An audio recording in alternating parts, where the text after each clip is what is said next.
Hello students, क्या हाल है। उम्मीद है आप सब बहुत ही अच्छे होंगे और स्वस्थ होंगे, क्योंकि एग्जाम टाइम में स्वस्थ रहना भी बहुत ज़रूरी है। तो आज का एक धमाकेदार लेक्चर आपके लिए फिर से लेके आया हूं आपके प्यारे से channel concept physics by Mayank Pandey पे। और आज का जो सेशन होने वाला है वो ना सिर्फ यूपी बोर्ड और सीबीएसई बोर्ड के लिए होगा, ये आईसीएसई बोर्ड के लिए भी इक्वल ही इंपॉर्टेंट है, क्योंकि ये chapter ICSE board, CBSE board और यूपी बोर्ड तीनों बोर्ड्स में है। दूसरी खास बात है इस सेशन की कि ये बाइलैंग्वेज है। बाइलैंग्वेज मींस ये दोनों लैंग्वेजों में होगी, हिंदी में भी और इंग्लिश में भी। तो हिंदी में भी होगी और इंग्लिश में भी होगी, इसलिए UP board Hindi medium, UP board English medium, CBSE board Hindi medium और आईसीएसई बोर्ड किसी भी बोर्ड का बच्चा इस सेशन को ज्वाइन कर सकता है, देख सकता है। तीसरी और सबसे अच्छी इंपॉर्टेंट बात यह है कि आज तक अगर आपको इस चैप्टर में कोई भी डाउट हुआ हो या आपने कहीं से भी पढ़ा है और कोई कसर रह गई है, तो ये वीडियो, ये लेक्चर आपकी उस कसर को दूर कर देगा। एक भी टॉपिक में आपको बिल्कुल भी कहीं पर कंफ्यूजन नहीं होने वाला, इस तरीके से मैं आपको पढ़ाने वाला हूं। तो जल्दी से स्टार्ट करते हैं सेशन बिना कोई देर करते हुए। और आज का सेशन बहुत ही इंपॉर्टेंट होने वाला है आपके लिए भी और हमारे लिए भी, क्योंकि भाई कुछ बेस्ट देने की कोशिश किया जा रहा है, और जब बेस्ट दिया जाएगा तभी तो कुछ अच्छा लगेगा। तो सबसे पहली बात क्या है बेटा, इलेक्ट्रिक चार्ज। इलेक्ट्रिक चार्ज को कहा जाता है बेटा आवेश। चार्ज को क्या कहा जाता है, आवेश। और इलेक्ट्रिक को कहा जाता है विद्युत। तो विद्युत चार्ज, विद्युत आवेश, ठीक है। तो विद्युत चार्ज यानी विद्युत आवेश यानी इलेक्ट्रिक चार्ज को पढ़ने से पहले हमें ये चीज देखना होगा कि इसकी शुरुआत कहां से हुई। तो शुरुआत कहां से हुई, दैट इज द इंपॉर्टेंस, मतलब कि इंपॉर्टेंट चीज ये है कि स्टार्टिंग कहां से हुई। बहुत साल पहले एबोनाइट की एक रॉड हुई करती थी। एबोनाइट एक मटेरियल है, इसको जब सिल्क के साथ रब करते थे तो ये कागज के छोटे छोटे पीसेस को क्या करती थी, अपने ओर अट्रैक्ट करती थी। इसी तरीके से ग्लास की एक रॉड लेते थे, जब उसको रब करते थे वुल के साथ, तो वो भी क्या करती थी, छोटे छोटे पीसेस के जो कागज होती थी उसको अपने ओर अट्रैक्ट करती थी। अब मैटर ये आया कि ये ऐसा हुआ क्यों। आपके मन में क्वेश्चन ये आना चाहिए, व्हाई। अच्छा, आप जान रहे हो तो आपके मन में क्वेश्चन नहीं आएगा, लेकिन उस समय जो साइंटिस्ट हुआ करते थे उनके मन में जरूर ये क्वेश्चन आएगी, ये फीलिंग आएगी कि ऐसा क्यों हुआ। अरे भाई, आप मैजिक शो देखने गए, मैजिक शो देखने के बाद आपको मैजिशियन ने कोई मैजिक दिखाया, कोई जादू दिखाया, और जादू देखते ही आपके दिमाग में क्वेश्चन आ गया, जिज्ञासा हो गई कि अरे यार ये हुआ कैसे, हाउ कैन दिस पॉसिबल, कैसे हुआ। तो ये मानव का एक गुण है कि इसके मन में जिज्ञासा आती रहती है। तो जिज्ञासा आने का मतलब भी अच्छी चीज है बेटा। जिज्ञासा है तभी आप सीखने की कोशिश करते हो। जिज्ञासा इस बात का प्रतीक है कि आप सीखना चाहते हो। जिज्ञासा इस बात की प्रतीक है कि अभी आप लर्निंग प्रोसेस में हो, ठीक है। तो अब यहां पर बात करते हैं। तो क्वेश्चन आया दिमाग में कि क्यों हुआ, बट उसका आंसर उस समय पॉसिबल नहीं हो पाया। उसका आंसर हमें मिला 20th सेंचुरी में। किस में मिला, 20th सेंचुरी। 20th सेंचुरी का मतलब अगर हिस्ट्री पढ़ा होगा यार, तो 1900 से लेकर के 2000 तक का टाइम क्या कहलाएगा, 20th सेंचुरी कहलाएगा। तो इस समय में इन सब चीजों का आंसर मिला। कब, जब किसका क्या कहते हैं डिस्कवरी हुई, एटॉमिक स्ट्रक्चर की। किसकी डिस्कवरी हुई, एटॉमिक स्ट्रक्चर की डिस्कवरी होने के बाद। तो एटॉमिक स्ट्रक्चर की डिस्कवरी होने के बाद हमें पता चला कि एक्चुअल में ये हो क्यों रहा था। तो अच्छा, एक तो ये प्रॉब्लम थी कि भैया ये हो क्यों रहा था। दूसरी प्रॉब्लम ये थी कि यार जब हमने एबोनाइट की रॉड के पास ले गए तो एक दूसरे को क्या कर रहा था, रिपेल कर रहा था। ग्लास रॉड को ग्लास रॉड के पास ले गए तो ये भी क्या कर रहा था, रिपेल कर रहा था। लेकिन जब एबोनाइट और ग्लास रॉड को एक साथ लेके आए तो वो क्या करने लगा, वो अट्रैक्ट करने लगा, ठीक है। तो इससे ये भी पता चला कि यार जो भी प्रॉपर्टी है इसके पास वो दो टाइप की है। It is of two type because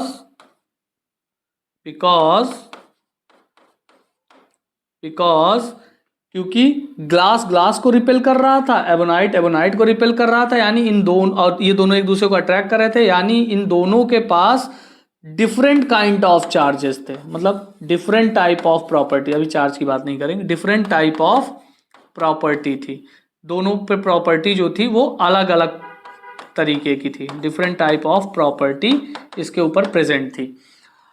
अब 19वीं सेंचुरी में जब एटॉमिक स्ट्रक्चर का क्या हो गया, एटॉमिक स्ट्रक्चर की डिस्कवरी हो गई, तब वहां पर खोजे गए क्या, इलेक्ट्रॉन, प्रोटॉन, ठीक है।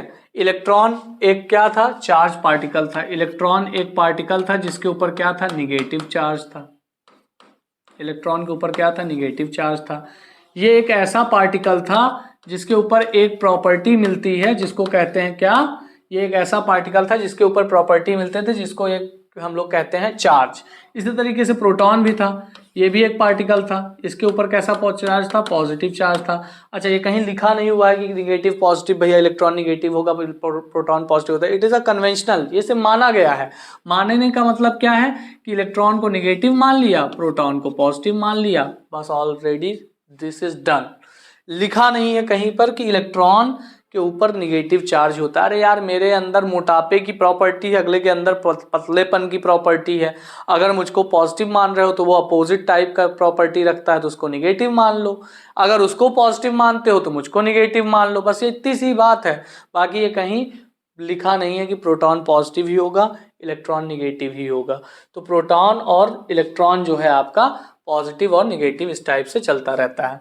चलिए, ग्लास रब किया, उसके बाद यहाँ पर अब इससे पता चला कि दो टाइप के चार्ज होते हैं, एक तो पॉजिटिव और एक निगेटिव होते हैं। अच्छा, दूसरी चीज, ये क्यों हो रहा था, ये इसलिए हो रहा था क्योंकि जब हम किसी चीज को रब करते हैं तो उसके ऊपर कुछ चार्ज एक्वायर हो जाता है, और वो चार्ज कैसे एक्वायर होता है, लेट्स डिस्कस। कैसे एक्वायर होता है भैया, एटम होता है, एटम के बीचों बीच आपका क्या होता है, प्रोटॉन और न्यूट्रॉन, इसके चारों तरफ क्या होते हैं, कुछ ऑर्बिटल्स होते हैं, ठीक है, ऐसे ऑर्बिटल्स होते हैं। ये जो बाहर वाला ऑर्बिटल है इसको कहा जाता है वैलेंस ऑर्बिट, वैलेंस ऑर्बिट, और इन दोनों को क्या कहा जाएगा, इन दोनों को कहा जाएगा बाउंड ऑर्बिट, बाउंड ऑर्बिट।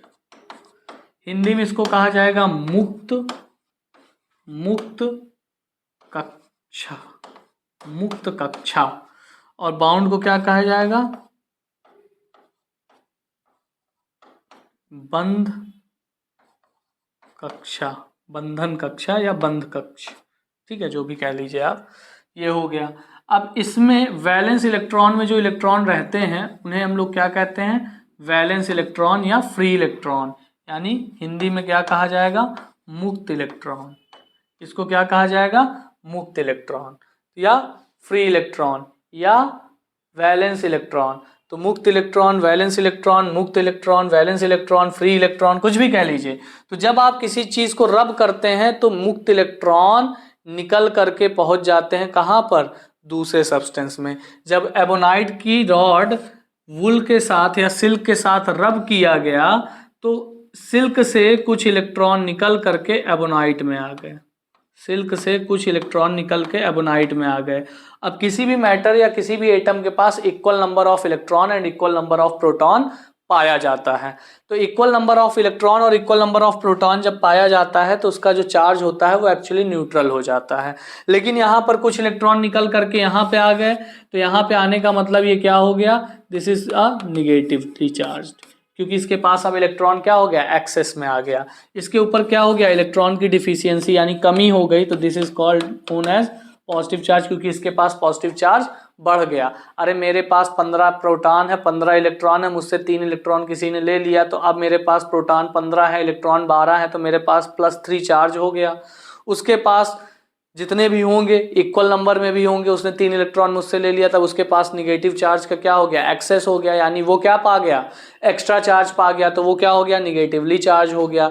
तो जब इलेक्ट्रॉन मूव करते हैं तभी निगेटिव और पॉजिटिव चार्ज क्या होता है, पॉसिबल होता है। प्रोटॉन कभी मूव नहीं करते, ध्यान दीजिएगा। ये आपने जहां भी पढ़ा होगा गलत पढ़ा होगा कि पॉजिटिवली चार्ज तभी एक्वायर होगा जब प्रोटॉन उसके ऊपर पॉजिटिव चार्ज ज़्यादा होंगे। बात सही है, लेकिन पॉजिटिव चार्ज ज़्यादा कब होंगे? इलेक्ट्रॉन के मूव कर जाने से।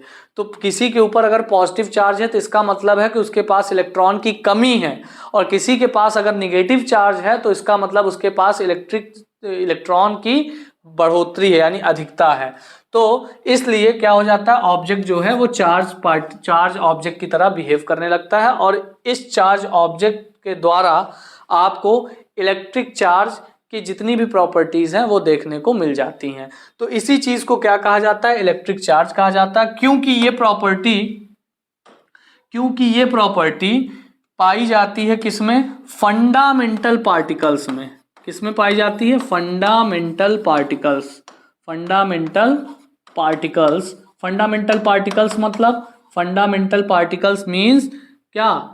फंडामेंटल पार्टिकल्स मीन्स हिंदी में इसको बोलते हैं पता नहीं, भूल गए, छोड़ो। तो फंडामेंटल पार्टिकल्स जो होते हैं ये ऐसे कण होते हैं जिनसे शुरुआत हुई है। तो फंडामेंटल पार्टिकल का मतलब कण होता है, फंडामेंटल थोड़ा सा मुझे याद नहीं अभी इसकी हिंदी मीनिंग करेक्टली। तो फंडामेंटल पार्टिकल्स यानी ये ऐसे कण होते हैं जिनकी अभी तुरंत क्या होती है? शुरुआत हुई है। जस्ट शुरुआत होने का मतलब इनके ऊपर क्या होती है? प्रॉपर्टी पाई जाती है किसकी? चार्ज की। इसलिए चार्ज को हम लोगों ने क्या नाम दे दिया? चार्ज को हमने नाम ले लिया fundamental property of matter. Fundamental property of matter. ये क्या है? फंडामेंटल प्रॉपर्टी ऑफ मैटर है, यानी किसी भी मैटर की फंडामेंटल प्रॉपर्टी को ही चार्ज कहा जाता है। ठीक है, तो ये आपका चार्ज का डेफिनेशन आया। और गहराई में भी इसकी डेफिनेशन की बात कर सकते हैं, लेकिन वो सब हम 12th में बात करेंगे, अभी इसकी कोई नीड नहीं है। ठीक है, ग्रेविटेशन का भी रोल आता है इसके डिस्कशन में, लेकिन अभी उसकी कोई ज़रूरत नहीं है। प्रॉपर्टीज ऑफ चार्ज यानी आवेश के गुण। आवेश के गुण। तो आवेश के बेटा दो गुण होता है। नंबर 1 क्या होता है? नंबर 1 होता है conservation of charge. Conservation of charge यानी आवेश का संरक्षण सिद्धांत। आवेश का संरक्षण सिद्धांत। आवेश का संरक्षण सिद्धांत। तो आवेश का संरक्षण सिद्धांत क्या कहता है? समझिएगा। आवेश का संरक्षण सिद्धांत ये कहता है आपसे कि भाई साहब, चार्ज को यानी आवेश को नाइदर यानी नीदर भी कह सकते हैं भैया, ICSE वाले कुछ भी कह सकते हैं, neither be created nor be destroyed.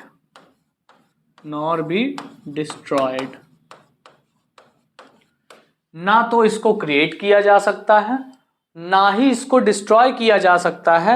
It can only transfer from one object to another object. इसे सिर्फ एक वस्तु से दूसरे वस्तु तक स्थानांतरित किया जा सकता है। जैसे किसी को रब किया तो आवेश निकल करके यानी चार्ज निकल करके यहाँ पे चला गया। तो इसका मतलब क्या कर सकते हैं? सिर्फ एक जगह से दूसरी जगह इसको क्या कर सकते हैं? स्थानांतरित कर सकते हैं, यानी इसको हम लोग सेंड कर सकते हैं किसी दूसरी जगह पर। बस, ना तो क्रिएट होगा ना ही डिस्ट्रॉय होगा। मतलब जिसके पास 10 इलेक्ट्रॉन है 10 ही रहेगा, सिर्फ वो भेज सकता है, ले सकता है।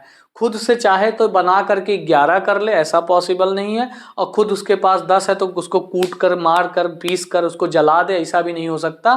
तो इलेक्ट्रॉन एक ऐसा पार्टिकल है, यानी चार्ज एक ऐसा पार्टिकल है जो चार्ज एक ऐसी प्रॉपर्टी है जो ना तो क्रिएट की जा सकती है ना ही डिस्ट्रॉय किया जा सकता है। सिर्फ और सिर्फ एक जगह से दूसरी जगह क्या किया जा सकता है? इसको ट्रांसफर किया जा सकता है। दूसरी प्रॉपर्टी की बात अगर करेंगे तो दूसरी प्रॉपर्टी है आपकी, दूसरी प्रॉपर्टी है quantization. Quantization quantization quantization of charge.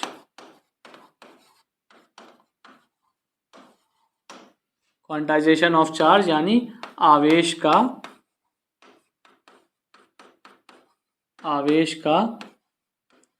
क्वांटीकरण। आवेश का क्वांटीकरण। आवेश का क्वांटीकरण का मतलब क्या हो गया बेटा?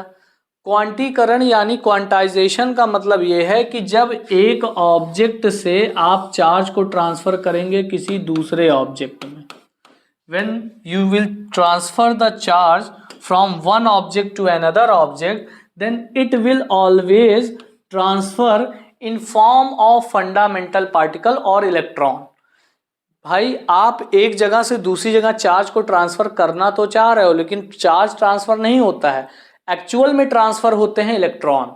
और इलेक्ट्रॉन ट्रांसफर होते हैं क्योंकि इलेक्ट्रॉन पर चार्ज प्रेजेंट होता है, तो इनडायरेक्टली आप कह सकते हो कि मैंने चार्ज को ट्रांसफर कर दिया।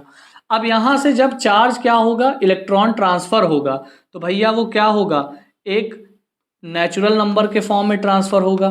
भाई एक इलेक्ट्रॉन ट्रांसफर होगा, 2 इलेक्ट्रॉन ट्रांसफर हो सकता है, 3 ट्रांसफर हो सकता है, 4 ट्रांसफर हो सकता है, 5 6 7 8 dot dot dot infinite electron transfer हो सकते हैं। लेकिन प्रॉब्लम इज दैट कि भैया अगर आप चाहो तो 1.5 इलेक्ट्रॉन यानी 1.5 इलेक्ट्रॉन, आधा electron, 2.25 electron, this is not possible. तो इस तरीके से आप इलेक्ट्रॉन को ट्रांसफर नहीं करोगे, यानी जब भी इलेक्ट्रॉन को ट्रांसफर करोगे वो आप एक पूर्ण नंबर यानी कंप्लीट नंबर के टर्म में पॉसिबल मतलब ट्रांसफर करोगे, यानी नेचुरल नंबर के टर्म में। और इस ट्रांसफर को ही क्या कहा जाता है, क्वांटाइजेशन ऑफ चार्ज कहते हैं इस प्रॉपर्टी को। अब एक इलेक्ट्रॉन पर जो चार्ज प्रेजेंट होता है दैट इज 1.6 इंटू 10⁻⁻19 कूलम। एक प्रोटॉन पर जो चार्ज प्रेजेंट होता है that is 1.6 into 10⁻⁻19 coulomb in positive. This is a negative charge and this is a positive charge. मतलब मैग्नीट्यूड सेम होता है, वैल्यू सेम होती है, बट प्रॉपर्टी अलग होती है। प्रॉपर्टी का मतलब अपोजिट काइंड ऑफ चार्ज। अब जैसे मैं हूं, मैं मॉडरेट हूं, एक व्यक्ति को मैंने ले आया, एक व्यक्ति को मैं ले आया, वो मुझसे 10 सेंटीमीटर मोटा है, और दूसरे व्यक्ति को ले आया, वो मुझसे 10 सेंटीमीटर पतला है। तो मैग्नीट्यूड दोनों का सेम है, ये 10 सेंटीमीटर मोटा या 10 सेंटीमीटर पतला, मैग्नीट्यूड यानी वैल्यू सेम है, लेकिन प्रॉपर्टी अपोजिट है। तो भैया इलेक्ट्रॉन के ऊपर जो चार्ज प्रेजेंट है उसका अमाउंट प्रोटॉन के ऊपर प्रेजेंट चार्ज के अमाउंट के बराबर है, बट अपोजिट काइंड का है तो पॉजिटिव। एक और जान लीजिए, alpha particle that is 3.2 into 10⁻⁻19 coulomb in positive. Proton का जस्ट डबल चार्ज इसके ऊपर प्रेजेंट होता है। क्लियर है इतनी बात?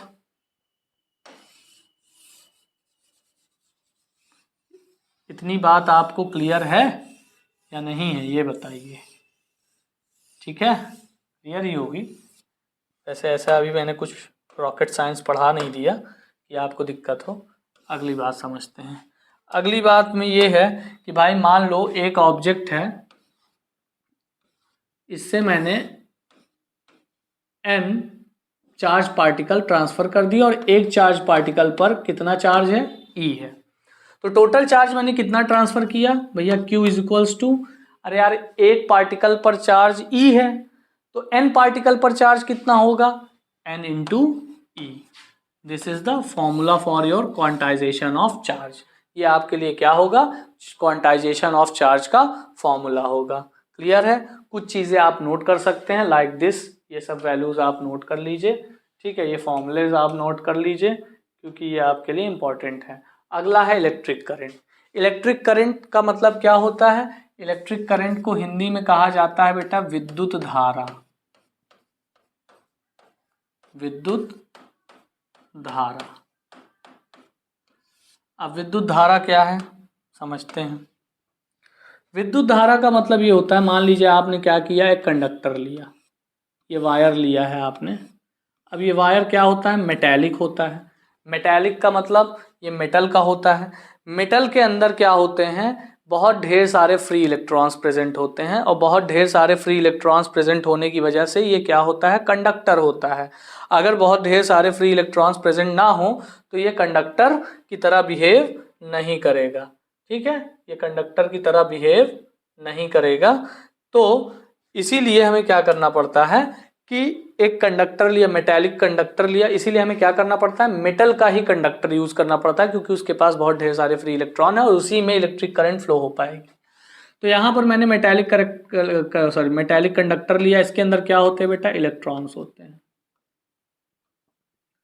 ये इलेक्ट्रॉन्स इनिशियली रैंडम मोशन में होते हैं, रैंडम मोशन में होते हैं, रैंडम मोशन, कोई इधर भागता है, कोई उधर भागता है, कोई इधर उधर, जैसे गैस मॉलिक्यूल्स होते हैं इधर उधर भागते रहते हैं।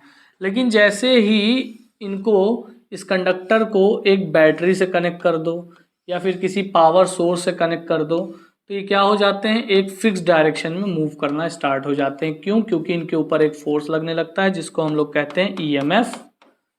EMF means electromotive force, electromotive force, that is called electromotive force, या फिर हिंदी में क्या कहते हैं, विद्युत वाहक बल। विद्युत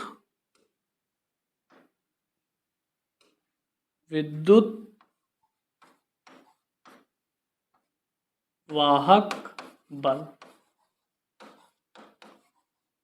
विद्युत वाहक बल। अब ये इलेक्ट्रॉन क्या करने लगे, मूव करने लगे एक फिक्स डायरेक्शन में, इधर की ओर भागने लगे। अब इधर की ओर भागने लगे, इसका मतलब क्या हो गया कि ये एक डायरेक्शन में भागने लगे। अब ये जैसे ही भागना शुरू करते हैं, जैसे ही मूव करना शुरू करते हैं, तो आप इसका एक क्या ले लो, एक पर्टिकुलर एरिया मान लो, जहाँ पर आप क्या कर रहे हो, इसको आप यहाँ पर आप क्या कर रहे हो, यहाँ पे आप मेजरमेंट कर रहे हो। तो मेजरमेंट करने का मतलब ये हुआ कि आप यहाँ से चेक करोगे कि एक्चुअल में t is equals to something second, यानी t टाइम में कितने इलेक्ट्रॉन यहाँ से गुजर गए। ठीक है, कितने इलेक्ट्रॉन यहाँ से गुजर गए। तो number of electron passing through this particular area in T time. तो जितने इलेक्ट्रॉन यहाँ से गुजरेंगे तो उससे हमको पता चल जाएगा what is the total charge.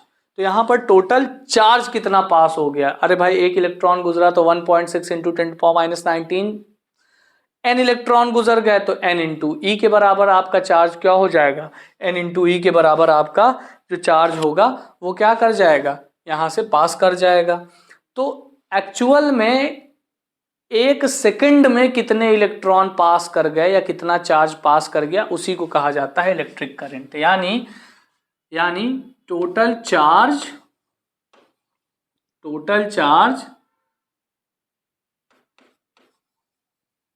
passing through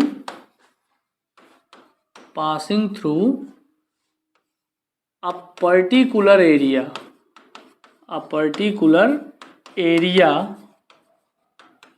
of a conductor in unit time, unit time। इसी को क्या कहा जाता है बेटा, इलेक्ट्रिक करंट कहा जाता है, यानी विद्युत धारा कहा जाता है। अब मामला क्या है, फिर से समझते हैं यहाँ पर क्या चीज़ कमी रह गई है जो आपके समझने में। मान लेते हैं कि एक झूला है, ठीक है, उसमें पाइप है, ऊपर से आपको स्लाइड करके नीचे आना है। ठीक है, तो हमने क्या किया, 10, 15, 20 लोगों को ले गए और हमने सबको इसके अंदर से धक्का दे दिया। ठीक है, अब नीचे एक व्यक्ति खड़ा है, वो काउंट कर रहा है कि एक सेकंड में कितना आदमी गिर जा रहा है। तो एक आदमी के पास कुछ पैसा है, ठीक है, पर्टिकुलर हर आदमी के पास इक्वल अमाउंट ऑफ पैसा है, तो जो गिरेगा उसको 10 रुपये दे देगा।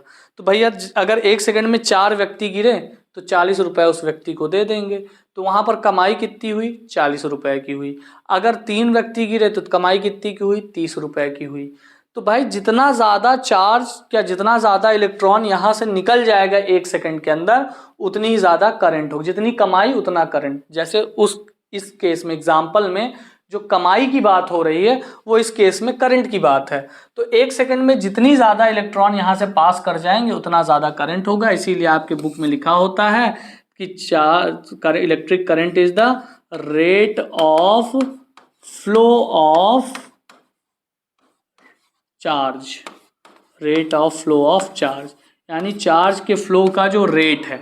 अब रेट का मतलब ये होता है कि जो भी चीज़ जिसके पहले रेट लगा हो उस पर टी से डिवाइड कर दो। तो भैया चार्ज है आपका Q इज अपॉन टी, इसमें टाइम से डिवाइड कर दिया, आपको क्या मिल गया, करंट मिल गया। अब Q की जगह आप ये भी लिख सकते हो N into e upon t. तो N into e upon t is known as electric current. ठीक है, तो आई क्या होगा, चार्ज इलेक्ट्रॉन करंट क्या होगा, rate of flow of charge, यानी चार्ज के फ्लो करने का जो रेट होगा उसी को क्या कहेंगे, इलेक्ट्रिक करंट कहेंगे। तो I is equals to q by t, that is q की जगह आप एन ई अपॉन टी लिख सकते हो, तो आप इसको भी यूज कर सकते हो, नो प्रॉब्लम। ठीक है, अब कुछ यूनिट्स की बात कर लेते हैं। तो यूनिट की बात इधर करते हैं। ठीक है, SI यूनिट, SI यूनिट क्या होती है बेटा, इंटरनेशनल सिस्टम ऑफ यूनिट्स। ठीक है, इंटरनेशनल सिस्टम ऑफ यूनिट्स की बात करते हैं। तो इंटरनेशनल सिस्टम ऑफ यूनिट्स की बात करते हैं तो उसमें क्या होगा, SI यूनिट्स में सबसे पहली बात, SI यूनिट का मतलब ये हो गया कि भाई इंटरनेशनल सिस्टम ऑफ यूनिट का मतलब ये हो गया कि वो यूनिट जो साइंस में यूज़ होती है, वो यूनिट जो साइंस में यूज़ होती है, उस टाइप के यूनिट को क्या कहते हैं, इंटरनेशनल सिस्टम ऑफ यूनिट। यानी फिजिक्स में आप जिस यूनिट का यूज़ करते हैं, भाई इलेक्ट्रिक करंट जैसे मीटर है, जैसे लेंथ है उसको metre, centimetre, kilometre, megametre, micron, angstrom, light year, fermi, किसी में भी मेजर कर सकते हो। बट साइंस में मीटर में ही यूज करते हैं, मतलब साइंस यानी फिजिक्स में उसका यूज किस में करते हैं, मीटर में। तो metre is the SI unit of length. इसी तरीके से SI यूनिट इलेक्ट्रिक करंट का क्या होगा, एम्पियर। क्या होगा बेटा, एम्पियर। ठीक है, इसको क्या बोलेंगे, एम्पियर कहेंगे। और एम्पियर को आप लोग अब यहाँ पे अगर बात करें तो चार्ज की यूनिट होती है कूलाम, तो कूलाम पर सेकेंड। चार्ज की यूनिट क्या होती है बेटा, कूलाम। ये भी याद रख लीजिएगा, चार्ज को किससे डिनोट किया जाता है, कूलाम से। ठीक है, चार्ज की यूनिट क्या होती है, कूलाम, कूलॉम। ठीक है, कूलॉम से डिस्कस की जाती है चार्ज की यूनिट, तो कूलाम पर सेकेंड या फिर एम्पियर। ठीक, आगे समझते हैं। अगला है इलेक्ट्रिक पोटेंशियल। इलेक्ट्रिक पोटेंशियल को कहा जाता है विभव, विद्युत विभव। अब विद्युत विभव क्या है,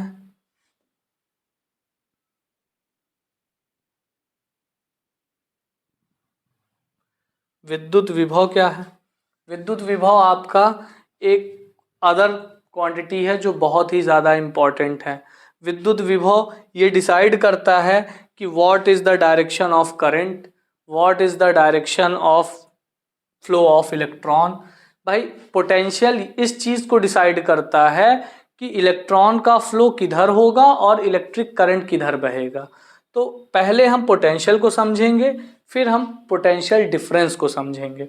तो पहले पोटेंशियल को समझने के लिए हम लोग समझते हैं कि क्या होता है। मान लीजिए आपने यहाँ पर एक बड़ा सा चार्ज रख दिया, तो इसकी वजह से क्या होगा, अगर इसके इर्द गिर्द कोई दूसरा चार्ज आएगा तो ये उसको क्या करेगा, रिपेल करेगा। यहाँ पर इनफाइनाइट पर हमने एक चार्ज रखा है Q0 छोटा सा। जब हम इस Q0 को Q की तरफ लेके आएंगे, जब हम इस Q0 को Q की तरफ लेके आएंगे तो Q की वजह से ये Q0 क्या करेगा, एक रिपल्शन फोर्स क्या करेगा, एज्यूम करेगा, यानी एक्सपीरियंस करेगा। तो ये जो रिपल्शन फोर्स इसके ऊपर लग रहा है, इसको लगने के साथ साथ हम इसको इधर की ओर मूव करना चाह रहे हैं, तो हमें क्या करना पड़ेगा, जबरदस्ती इसको इधर से उठा करके इधर लाना पड़ेगा, और ज़बरदस्ती करने में भाई वर्क तो होता ही है, काम तो करना ही पड़ता है। तो इस चार्ज को उठा करके जब हम इस तरफ ले आएंगे तो हमें एक्सटर्नल वर्क यानी बाहर से एक वर्क डन करना पड़ेगा। तो एक्सटर्नल हमने क्या किया, एक वर्क किया जिसको हमने मान लिया W, वर्क मतलब कार्य। अब इस चार्ज को, इस आवेश को यहाँ से यहाँ तक लाने में जो वर्क डन हुआ है वो है W। तो एक्चुअल में क्या है कि इस वर्क डन का और इस चार्ज के रेशियो को ही हम क्या कहेंगे, इस पॉइंट का पोटेंशियल कहेंगे। अगर इस पॉइंट को हम A ले लें तो V of A is equals to हो जाएगा W upon Q0। That is जो वर्क डन हमने किया है इसको इधर से यहाँ तक ले आने में, और जो ये चार्ज है इन दोनों के क्या रेशियो को ही हम लोग क्या कहेंगे, पोटेंशियल ऑफ दिस पॉइंट, यानी electric potential of this point. तो इसी को हम लोग क्या कहते हैं, इलेक्ट्रिक पोटेंशियल कहते हैं। तो हम लोग सिंपल सी एक डेफिनेशन लिखते हैं कि total work done to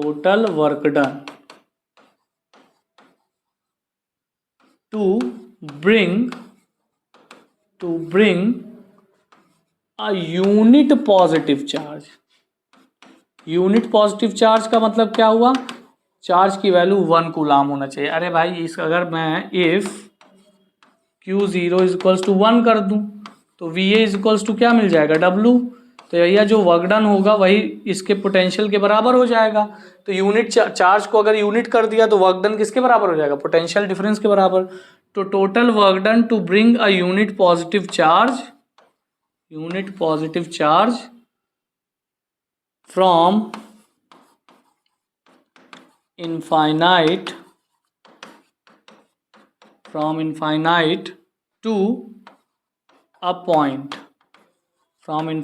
to a point, is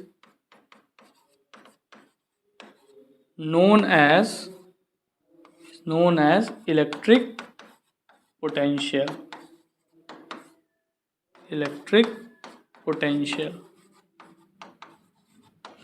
तो total work done to bring a unit positive charge from infinite to a point is known as electric potential of that point, यानी इस point का electric potential हमें मिल गया। अब electric potential एक type का ये फिजिकल क्वांटिटी है। फिजिकल क्वांटिटी का मतलब जो फिजिक्स में हम लोग क्वांटिटीज यूज करते हैं उसको हम लोग फिजिकल क्वांटिटी कहते हैं। अब ये एक टाइप की ऐसी फिजिकल क्वांटिटी है जो कि यूज्ड होती है हमें ये बताने में कि एक्चुअल में इस पॉइंट तक पहुंचने में हमें कितना वर्क डन करना पड़ेगा, कितना काम करना पड़ेगा। तो अब यहाँ पर ये हो गया इसका पोटेंशियल। अब मान लीजिए कोई दूसरा पॉइंट है B, तो भैया इसका पोटेंशियल तो अलग होगा ना, क्योंकि इनफाइनाइट से इस पॉइंट तक आने में जितना हमें वर्क डन करना पड़ेगा B पॉइंट तक पहुंचने में तो उससे ज़्यादा ही काम करना पड़ेगा या फिर उससे कम काम करना पड़ेगा। बट वो तो डिपेंड करेगा कि B की पोजीशन है कहाँ पर। तो अगर दो पॉइंट का पोटेंशियल तो सेम हो नहीं सकता, क्योंकि इनफाइनाइट से उस पॉइंट तक पहुंचने में ऐसा तो है नहीं कि equal amount of work done करना पड़ेगा। तो इसका पोटेंशियल हमने मान लिया VB और इसका पोटेंशियल हमने मान लिया VA। तो इन दोनों पॉइंट्स के बीच का जो पोटेंशियल डिफरेंस है, एक्चुअली इन दोनों के बीच का पोटेंशियल डिफरेंस जो है, यानी इसका पोटेंशियल और इसके पोटेंशियल के बीच का अंतर जो होता है उसे हम लोग क्या कहेंगे, that is known as potential difference. That is known as potential difference. और अगर ये इस तरीके से आपको पोटेंशियल डिफरेंस समझने में थोड़ी भी प्रॉब्लम हो रही है तो मैंने एक बच्चों वाली ट्रिक निकाली थी जिसमें बहुत लो IQ का भी बच्चा समझ लेगा, और वो ट्रिक मैंने ऑलरेडी अपलोड किया हुआ है इस चैप्टर के फॉर्म में। तो आप चले जाइएगा वहाँ पर मेरे प्लेलिस्ट के अंदर, तो 10th का इलेक्ट्रिक पोटेंशियल वगैरह की जो वीडियो है वो ऑलरेडी अपलोडेड है। तो पोटेंशियल डिफरेंस जो है वो क्या कहलाती है, इसको कहा जाता है विद्युत विभवांतर। विद्युत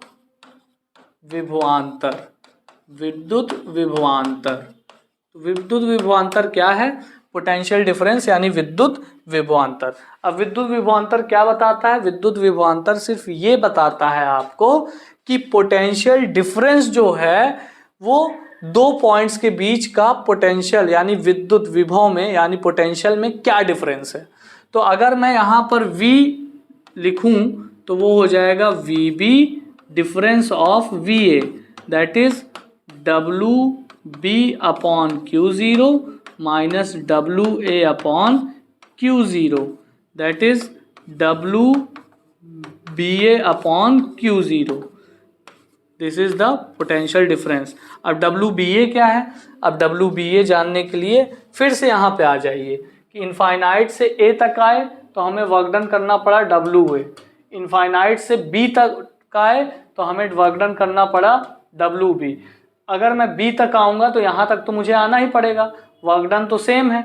एक्स्ट्रा वर्क कितना हो रहा है? केवल इतना हो रहा है, यानी A से B तक का जो काम है वो एक्स्ट्रा हो रहा है. बाकी अगर मैं इनफाइनाइट से A तक आ रहा हूँ और इनफाइनाइट से B तक आ रहा हूँ तो B तक आने में और A तक आने में इतना काम तो कॉमन है ना भैया.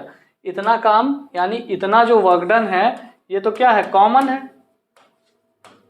This is the common work done. Extra work done मुझे कितना करना पड़ रहा है? इतना ही तो करना पड़ रहा है. और ये जो एक्स्ट्रा वर्क डन है इसी को क्या कहेंगे? WBA. तो अगर एक पॉइंट से दूसरे पॉइंट तक किसी यूनिट पॉजिटिव चार्ज को ले जा रहे हैं तो जितना वर्क डन करना पड़ेगा वही उन दोनों के बीच का क्या होगा? पोटेंशियल डिफरेंस होगा. तो यहाँ से आपकी पोटेंशियल डिफरेंस की भी क्या आ जाती है? डेफिनीशन आ जाती है. और वो डेफिनीशन ये कहती है that is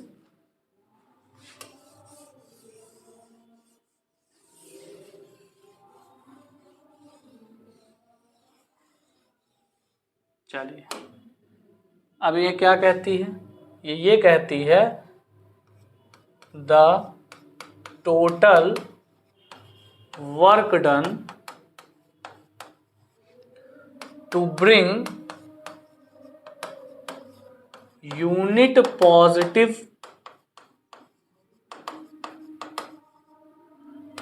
positive charge from one point to another point is known as potential difference between that two points. उन दोनों पॉइंट्स के बीच का पोटेंशियल डिफरेंस हो जाएगा. ठीक है. फॉर्मूला अभी मैंने आपको लिख ही दिया, that is V is equals to क्या हो जाएगा? WBA upon Q0. This is the potential difference का फॉर्मूला है. अब इसकी बात करते हैं यूनिट की. अब यूनिट की बात करते हैं. ठीक है. मुझे एक स्लाइड एक्स्ट्रा लेनी पड़ेगी. चलिए एक्स्ट्रा स्लाइड ले लिया मैंने. तो अब इसकी यूनिट की बात करते हैं. तो यूनिट में सबसे पहले समझिएगा क्या मैटर है. यूनिट जो है, यूनिट ये कहता है कि एक्चुअल में SI यूनिट किस चीज़ में आप पोटेंशियल को मेज़र करेंगे. तो V इज इक्वल्स टू क्या है? WBA upon Q0. तो यहाँ पर अगर मैं SI यूनिट की बात करूँ तो V is equals to W की यूनिट क्या होती है बेटा? जूल. और Q0 की यूनिट क्या होती है? कूलाम. दैट इज जूल पर कूलाम. या फिर इसको ना दूसरे नाम से भी जाना जाता है जो कि क्या होता है? वोल्ट. तो SI यूनिट ऑफ क्या? SI unit of potential is known as volt. इसको क्या कहते हैं? इसको वोल्ट भी कहा जाता है. क्लियर? इसको वोल्ट भी कहा जाता है. तो SI unit of potential is volt. ठीक. या फिर जूल पर कूलाम, ये भी आपका SI यूनिट ही यूज होता है. अगली बात क्या कहा जाता है? अगली बात ये कही जाती है, अगली बात ये है एक electron volt. Electron volt, what is this? अब इलेक्ट्रॉन वोल्ट देख करके आपको लगता है कि वोल्ट आ गया है तो ये किसकी यूनिट होगी? ये एक्चुअल में यूनिट होगी पोटेंशियल की, बट ऐसा नहीं है. Electron volt is the unit of work done. याद रखिएगा, electron volt is the unit of work done. Electron volt किसकी यूनिट है? वर्क डन की यूनिट है। और इसकी डेफिनेशन कह देते वक्त ये बताया जाता है द टोटल वर्क डन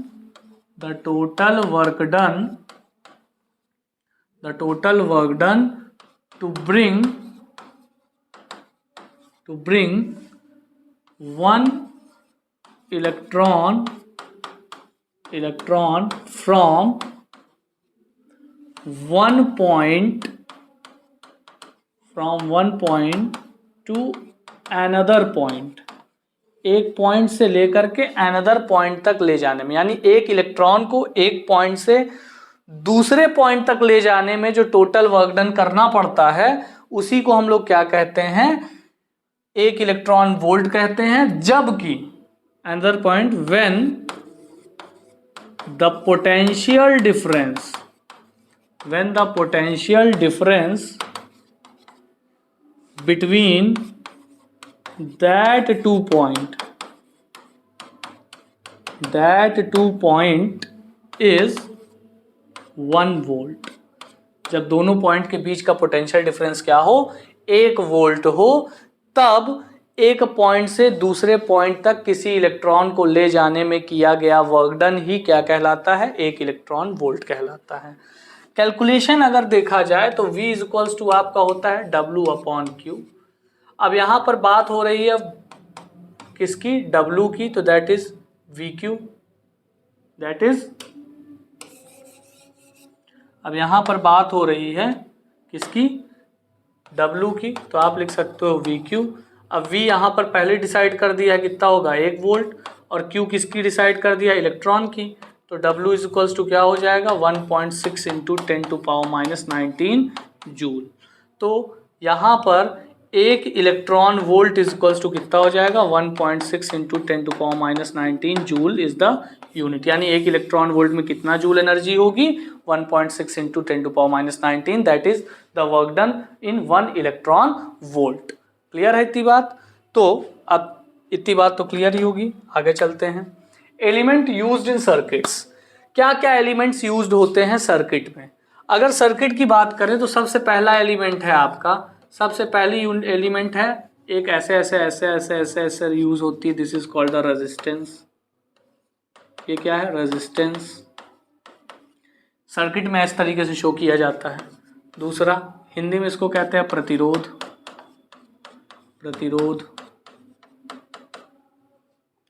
दूसरी बात कही जाती है, दूसरी बात होती है आपका स्विच। तो ये एक ऐसा स्विच होता है, ठीक है, इसको क्या कहा जाता है? की कहा जाता है या फिर कुंजी कहा जाता है, समझ लीजिएगा। एक कुंजी और बनती है कुछ ऐसा, इसको टैपिंग की कहते हैं। ये तो क्लोज, ये तो ओपन है। ओपन मतलब बेटा of. Open means what? Of. Open को हिंदी में कहते हैं खुली कुंजी। खुली कुंजी मतलब ऑफ कंडीशन है। और क्लोज कुंजी का मतलब क्या होता है? क्लोज का मतलब ऑन, यानी क्लोज यानी बंद कुंजी। तो बंद कुंजी का मतलब क्या होता है बेटा? ऑन कंडीशन, ठीक है। अब बंद कुंजी को टैपिंग वाले में कैसे शो करेंगे? ऐसे शो करेंगे। इसमें बंद कुंजी को, इस वाले कुंजी को बंद करने पे कैसे शो करेंगे? ऐसे शो कर देंगे। यहाँ के लिख देंगे, यहाँ के लिख देंगे, यहाँ के लिख देंगे, यहाँ के लिख देंगे। दिस इज द कुंजी। कुंजी का मतलब की, स्विच ऑन ऑफ, टिप टप टुप टप टिप टप, ठीक है। तो इसको क्या कहेंगे? कुंजी कहेंगे, यानी बंद और ओपन, ठीक है। काफी सीरियस सेशन हो गया है ना। क्या किया जाए, टास्क ज़्यादा है। सोच रहा हूँ कि थोड़ा सा तेज़ी से पढ़ा दूँ। देखिए वीडियो आई थिंक कितनी हो गई? 43 मिनट्स की वीडियो हो गई। अभी हम लोग सिर्फ 8 स्लाइड पे हैं और टोटल 26 स्लाइड है पढ़ाने को। यहाँ पे देखिए स्लाइड दिखती रहती है, यहाँ पे अगर आप देखेंगे तो अभी हम 8th स्लाइड पे हैं। तो इसलिए आज थोड़ा सा मजाक, हंसी मजाक की बातें कम कर रहा हूँ मैं और पढ़ाई पे ज़्यादा फोकस्ड हूँ। बाकी यदि आपने इस सेशन को पूरा अच्छे से देखा तो लास्ट में मैं आपको गाना ज़रूर सुना दूंगा आज, ठीक है। वो भी एकदम सुरीला, एकदम बेहतरीन सॉन्ग लास्ट में, नो प्रॉब्लम। अब सुरीला है होगा कि नहीं होगा ये आप डिसाइड करेंगे, बट कोशिश मेरी पूरी रहेगी, ठीक है। तो चलिए देखते हैं। तो स्टार्ट करते हैं अगली बात। तो एलिमेंट्स ये हो गए। अच्छा, वायर अगर जॉइंट है तो वायर ऐसे जॉइंट कर दिया जाता है। चलो भैया तुम मिल जाओ। हाँ, ऐसे जॉइंट कर दिया जाता है। वायर अगर क्रॉस करना है तो ऐसे क्रॉस कर दे। इसका मतलब यहाँ पर जॉइंट है, कनेक्टेड है, यहाँ पर कनेक्टेड नहीं है। ठीक है, जॉइंट और कनेक्टेड में बस फर्क इतना ही है। ठीक है, तो ये आपका वायर पासिंग है और ये आपका वायर जॉइंट है। अगली बात क्या किया जा रहा है? अगली बात की जा रही है अगली बात है रियोस्टेट की।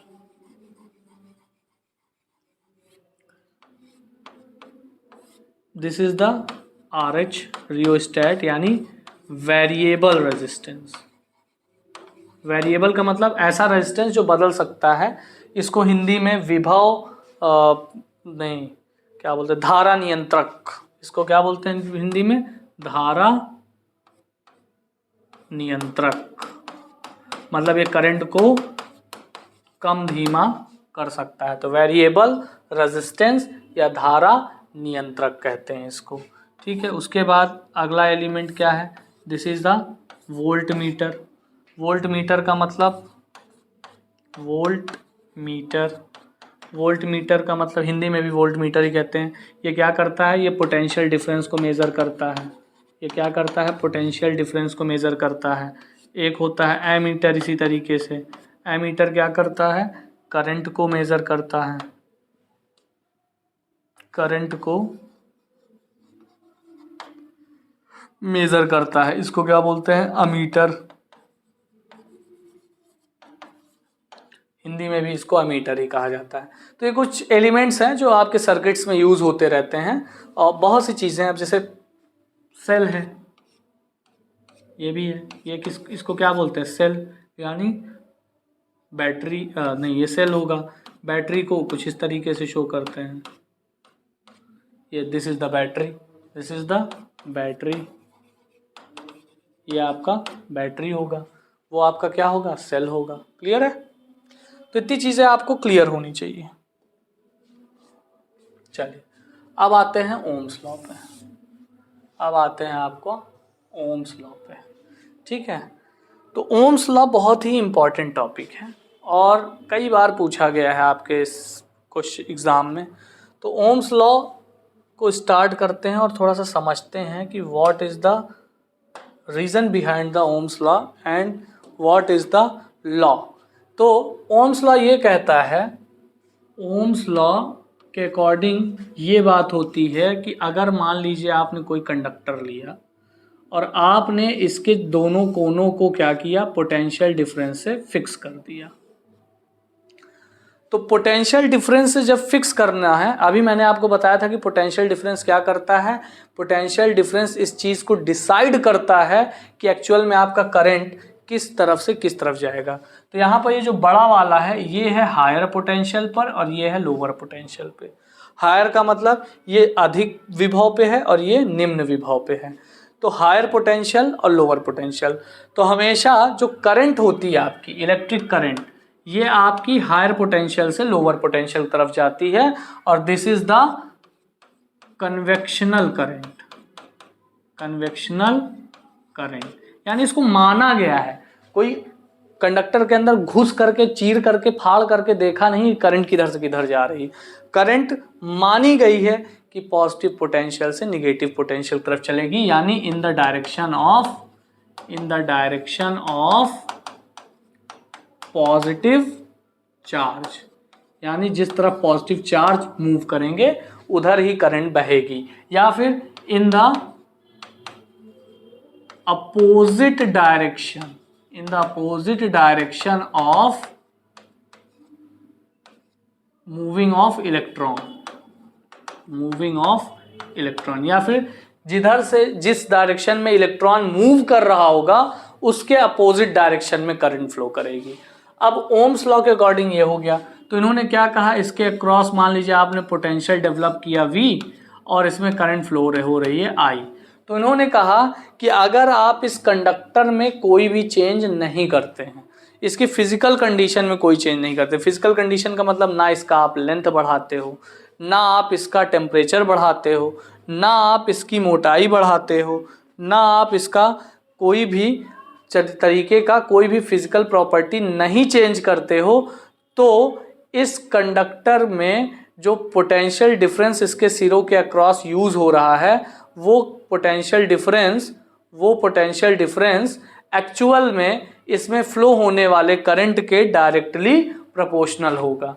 ठीक है, तो यहां पर इसका मतलब ये हो गया that is V proportional to I। मतलब अगर आप इसके फिजिकल कंडीशन में यानी इसकी कंडीशंस में कोई चेंज नहीं करते हो, if you does not change the condition of that conductor, then the potential is always directly proportional to current I।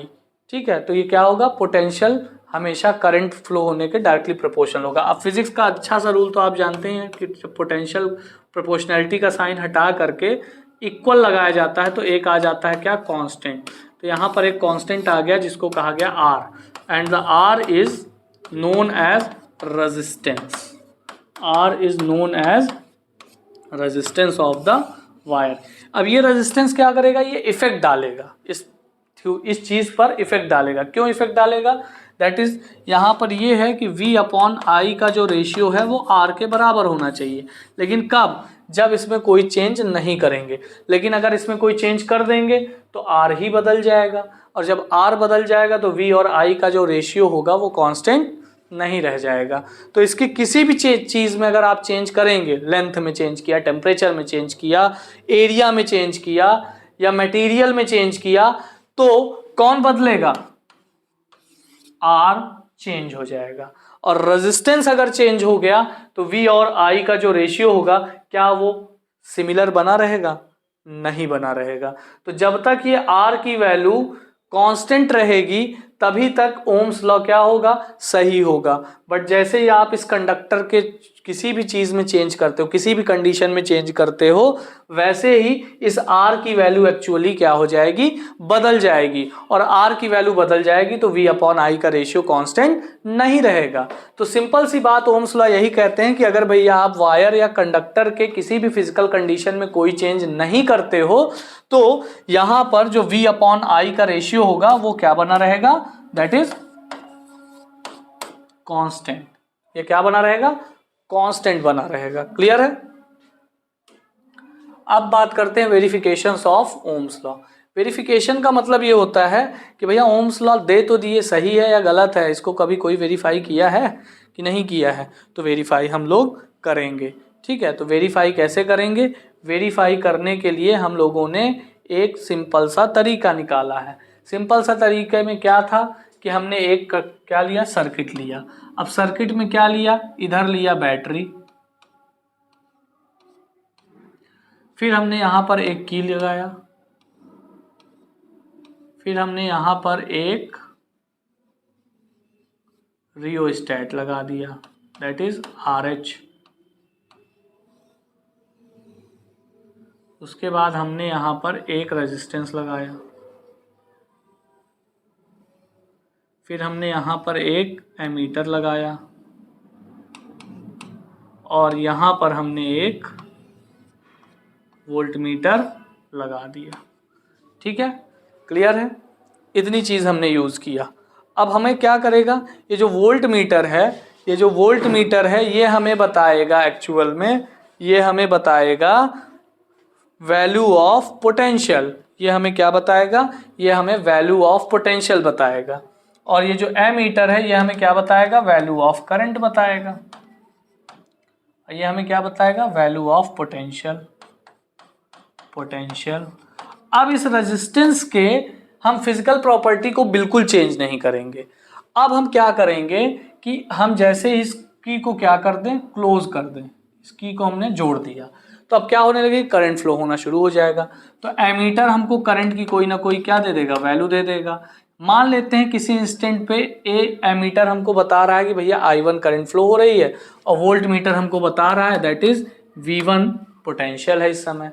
फिर हमने रियोस्टेट की मदद से क्या किया, करंट की वैल्यू को चेंज किया, तो करंट चेंज होकर के I2 हो गई, पोटेंशियल भी चेंज होकर के V2 हो गई। फिर हमने क्या किया, करंट की वैल्यू को फर्दर रियोस्टेट की मदद से I3 कर दिया और पोटेंशियल की वैल्यू भी अपने आप चेंज होकर के V3 हो गई। जैसे जैसे हम करंट को चेंज कर रहे हैं वैसे वैसे हमारा पोटेंशियल भी की वैल्यू भी क्या हो रही है, चेंज होती चली जा रही है। और फाइनली जब हमने ये देखा that is V1 equals to I1 equals to एक कांस्टेंट आया, ठीक है, एक कांस्टेंट मतलब हम कुछ भी मान लेते हैं, A मान लेते हैं, K मान लेते हैं, कुछ भी।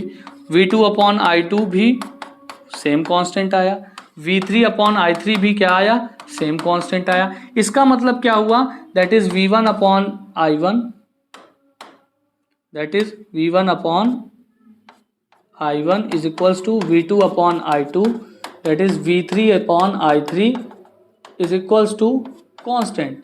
दिस थिंग ये एक्सपेरिमेंटल के थ्रू आया और ओम्स ने बिना एक्सपेरिमेंट किए ही ये चीज़ें बता दी, मतलब अपना लॉ दे दिया। तो बाद में जब एक्सपेरिमेंट के थ्रू इसको वेरीफाई किया गया तो ये बिल्कुल ही सही निकला।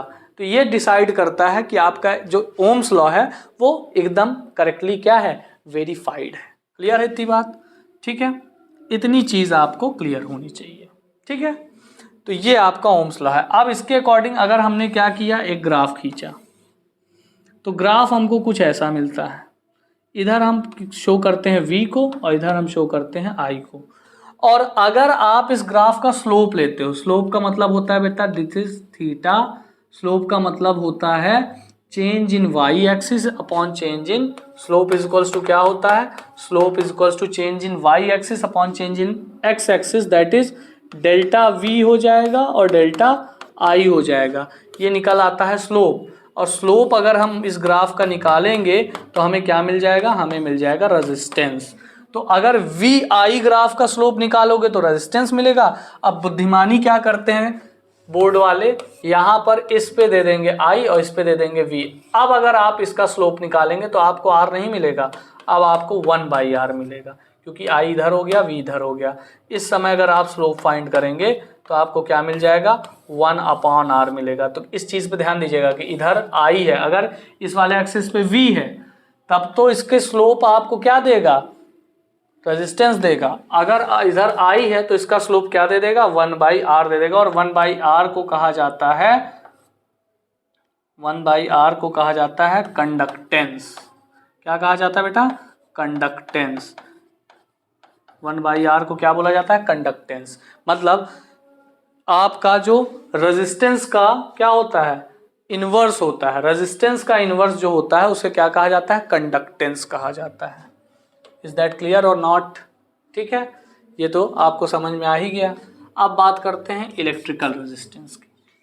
इलेक्ट्रिकल रेजिस्टेंस, बड़ी देर से रेजिस्टेंस आ रहा है तो इसके बारे में भी जान ही लेते हैं कि what is the resistance, what is the meaning of resistance.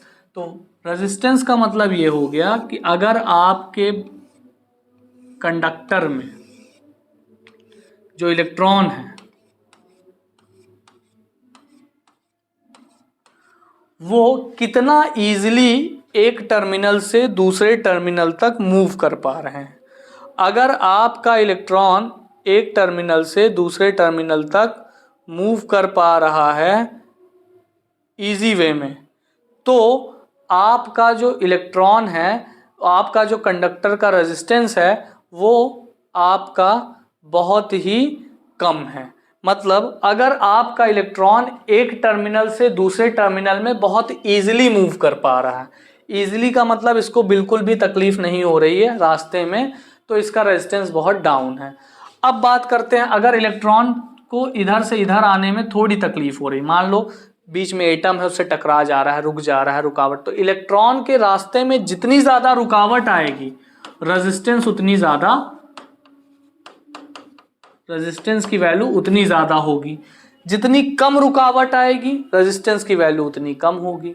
तो रेजिस्टेंस का मतलब क्या होता है, रेजिस्टेंस का मतलब होता है ऑब्स्ट्रक्शन। ऑब्स्ट्रक्शन, ऑब्स्ट्रक्शन का मतलब रुकावट, और रेजिस्टेंस को हिंदी में कहा जाता है प्रतिरोध। प्रतिरोध, प्रतिरोध का मतलब रोकना, खुद से रोकना। सेल्फ रेजिस्टेंस मतलब खुद का रोकने की क्षमता। कहते हैं ना कि यार अपने दिल पर काबू रखो, तो दिल पर काबू रखने का मतलब क्या, आप अपने ऊपर रेजिस्टेंस, सेल्फ रेजिस्टेंस रखिए, यानी आप अपने आप को रोकिए गलत करने से। आपका मन भागता है, आपका मन विचलित है, अब आप उसके ऊपर क्या कीजिए, रोक लगाइए। वही तो नहीं हो पाता, सबसे बड़ी प्रॉब्लम यूथ की है, वही तो नहीं हो पाता। जो मन करता है सोचते हैं कर ही ले, सब सोचते हैं मत हम ही सही हैं, वी आर गॉड, हमसे ऊपर कोई है ही नहीं, है ना, बट ऐसा नहीं है। ठीक है, तो रेजिस्टेंस का मतलब क्या होता है कि रेजिस्टेंस का मतलब क्या होता है, रुकावट। जैसे मान लो आपको मैंने बाइक दिया या आपने आप कार लेके निकले घूमने के लिए।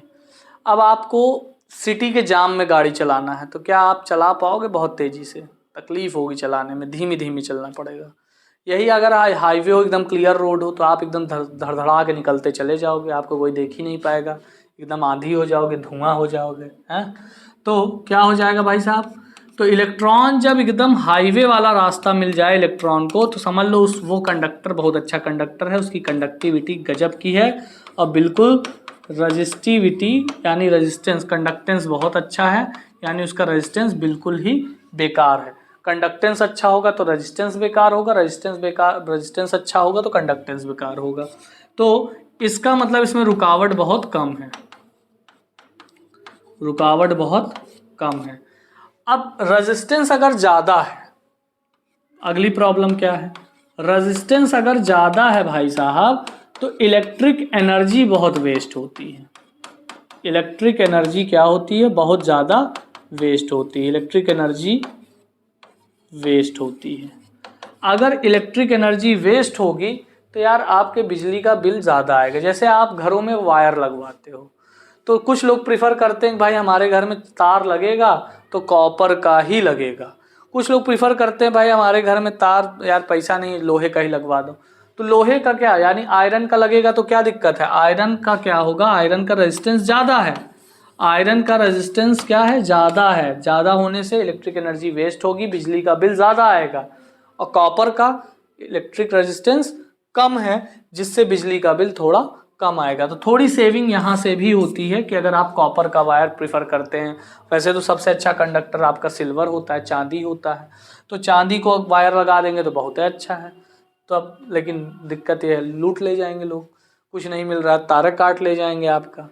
ठीक है, चांदी का तार लगा देंगे तो बड़ी समस्या है, तो इसलिए कॉपर ही ठीक है। कॉपर का वायर आप यूज़ कर सकते हैं, जिससे आपका क्या होगा, एनर्जी वेस्ट नहीं होगी, यानी रेजिस्टेंस कम रहेगा। तो रेजिस्टेंस का मतलब ये होता है कि रुकावट, और इसको किससे डिनोट करते हैं, आर से डिनोट करते हैं। रेजिस्टेंस को किससे डिनोट करते हैं बेटा, आर से डिनोट करते हैं। और रेजिस्टेंस का मतलब होता है रुकावट, यानी इलेक्ट्रॉन के चलने के रास्ते में जो भी रुकावटें उत्पन्न हो रही हैं उसी को क्या कहा जाता है, इलेक्ट्रिकल रेजिस्टेंस कहा जाता है। आगे बात समझते हैं, फैक्टर्स अफेक्टिंग द रेजिस्टेंस।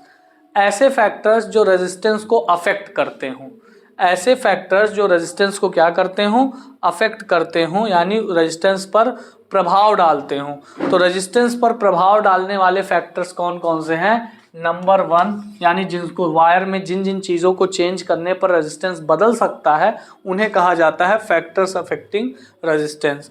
तो पहला फैक्टर है इसमें, फर्स्ट फैक्टर इज लेंथ। अगर वायर की लेंथ को आपने बढ़ा दिया तो रेजिस्टेंस क्या हो जाएगा, बढ़ जाएगा। That is resistance is directly proportional to length, यानी तार की लंबाई बढ़ाने पर रेजिस्टेंस क्या हो जाएगा, बढ़ जाएगा। नंबर 2 की बात करें तो area of conductor,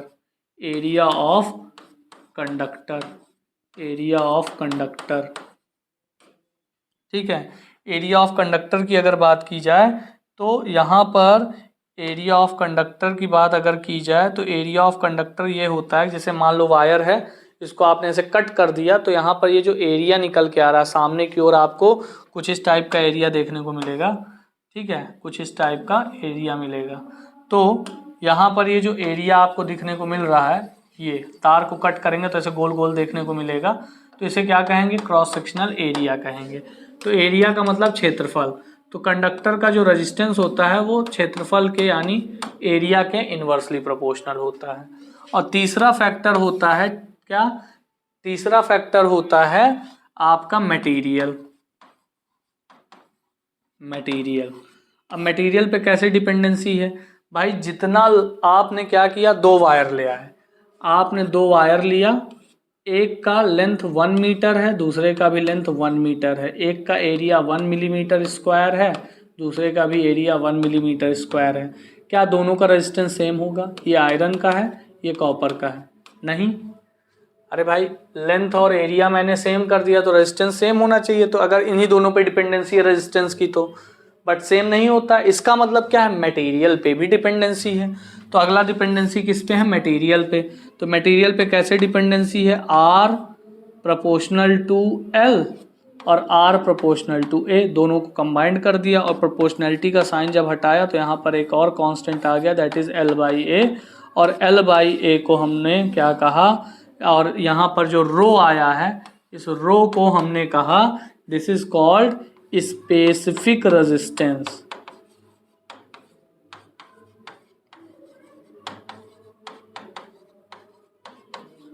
specific resistance, जिसको हिंदी में कहा जाता है विशिष्ट प्रतिरोध। विशिष्ट प्रतिरोध क्या बोला जाता है इसको, विशिष्ट प्रतिरोध। उसके बाद दूसरी चीज, हिंदी में एक और नाम है इसका, रजिस्टिविटी भी कहा जाता है, रजिस्टिविटी भी बोला जाता है इसको, यानी हिंदी में इसको प्रतिरोधकता। प्रतिरोधकता हिंदी में इसको क्या बोलते हैं, प्रतिरोधकता भी बोलते हैं। तो रो जो है वो एक स्पेसिफिक रेजिस्टेंस होता है और ये ओनली डिपेंड करता है किसके ऊपर, मटेरियल के ऊपर। ये एक ऐसा कांस्टेंट है जो मटेरियल पे डिपेंड करता है, यानी लेंथ एरिया ये सब बढ़ाने पे इसका कोई, इसके ऊपर कोई प्रभाव नहीं पड़ेगा, सिर्फ अगर आप मटेरियल बदलोगे तभी ये चेंज होगा। यानी कॉपर का चाहे आप 1 मीटर लंबा तार ले आओ, चाहे आप 10 मीटर लंबा तार ले आओ, उसके लिए रो की वैल्यू सेम होने वाली है। यानी रो की वैल्यू तभी बदलेगी जब वायर का आप मटेरियल चेंज करोगे। मटेरियल अगर नहीं चेंज करोगे तो रो की वैल्यू चेंज नहीं होने वाली, और इसी को क्या कहा जाता है, विशिष्ट प्रतिरोध, यानी आपका स्पेसिफिक रेजिस्टेंस। अब बात करते हैं रेजिस्टेंस की यूनिट की। तो रेजिस्टेंस का जो एसआई यूनिट होता है बेटा वो होता है ओम, इसको ओमेगा से डिनोट करते हैं। और इसी तरीके से रो का जो एसआई यूनिट हो जाएगा वो हो जाएगा ओम मीटर। ठीक है, इसका क्या हो जाएगा, ओम मीटर। रो की यूनिट ओम मीटर और इसका यूनिट क्या, ओम। तो ओम को इसे ओमेगा से डिनोट करते हैं, तो हेडफोन टाइप का ये सिंबल होता है, ग्रीक सिंबल है। ठीक है, तो ये इससे हम लोग क्या करते हैं, इसको डिनोट करते हैं ओम को। क्लियर है इतनी बात? ठीक है, अब अगर रो की बात करें भाई डेफिनेशन ऑफिनेशन की, तो भैया एक काम करो, एल को आप क्या कर दो, 1 कर दो, और ए को भी आप क्या कर दो, 1 कर दो। तो अगर आप कोई ऐसा वायर लेते हो जिसकी लंबाई क्या होती है, जिसकी लंबाई 1 मीटर, एरिया क्या है 1 मीटर स्क्वायर, तो इस तार का जो भी रेजिस्टेंस होगा वही इसका क्या कहलाएगा, स्पेसिफिक रेजिस्टेंस कहलाएगा, यानी विशिष्ट प्रतिरोध कहलाएगा। यानी 1 मीटर लंबा और 1 मीटर स्क्वायर वाले एरिया वाले वायर का जो भी रेजिस्टेंस होगा वही उस मटेरियल के वायर का क्या कहलाएगा, स्पेसिफिक रेजिस्टेंस कहलाएगा। क्लियर, समझ गए? अब बात आती है कॉम्बिनेशन ऑफ रेजिस्टेंस की। कॉम्बिनेशन ऑफ रेजिस्टेंस क्या होता है, इस पे बात करते हैं। तो कॉम्बिनेशन ऑफ रेजिस्टेंस का मतलब ये होता है कि भाई रेजिस्टेंस को जोड़ना। आप अपने घरों में क्या करते हो, कॉपर का बल्ब, जो बल्ब होते हैं घरों में कई कनेक्शन होता है, जैसे फैन भी है एक कमरे में, ट्यूबलाइट भी है, बल्ब भी है, एक कमरे का कनेक्शन दूसरे कमरे में जाता है, तीसरे कमरे में जाता है। तो ये क्या होता है, ये जो फैन है, बल्ब है, ट्यूबलाइट है, ये सब क्या है, रेजिस्टेंस है। अब ये जो रेजिस्टेंस है इनको कंबाइंड करना होता है, यानी इनको जोड़ना होता है। तो जोड़ने के दो प्रक्रियाएं हैं। पहला प्रक्रिया है आपका, फर्स्ट प्रक्रिया है सीरीज कॉम्बिनेशन। पहला तरीका क्या है बेटा, पहला तरीका आपका सीरीज। पहला क्या है, सीरीज। पहला क्या है, सीरीज। ठीक, अब सीरीज कॉम्बिनेशन को समझने के लिए हम लोग देखते हैं एक वीडियो। तो वीडियो देखने के लिए हम लोगों को चलना पड़ेगा ब्राउज़र पे, और ब्राउज़र से हम लोग को चलना पड़ेगा यूट्यूब पे, क्योंकि हम लोग अपने ही चैनल का वीडियो देख सकते हैं, दूसरे के चैनल का वीडियो तो यहाँ देख नहीं सकते। What is the problem?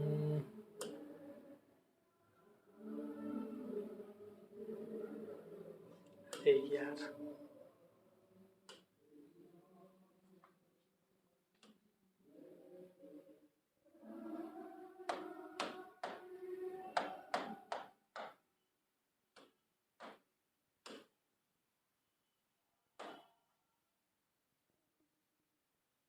ये आ गया यूट्यूब, इस पे मारने का सर्च, इस पे मारने का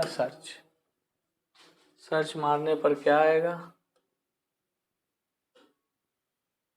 अरे रुको, शायद मेरा ही चैनल, हाँ ठीक है, मेरा ही चैनल खुला हुआ है।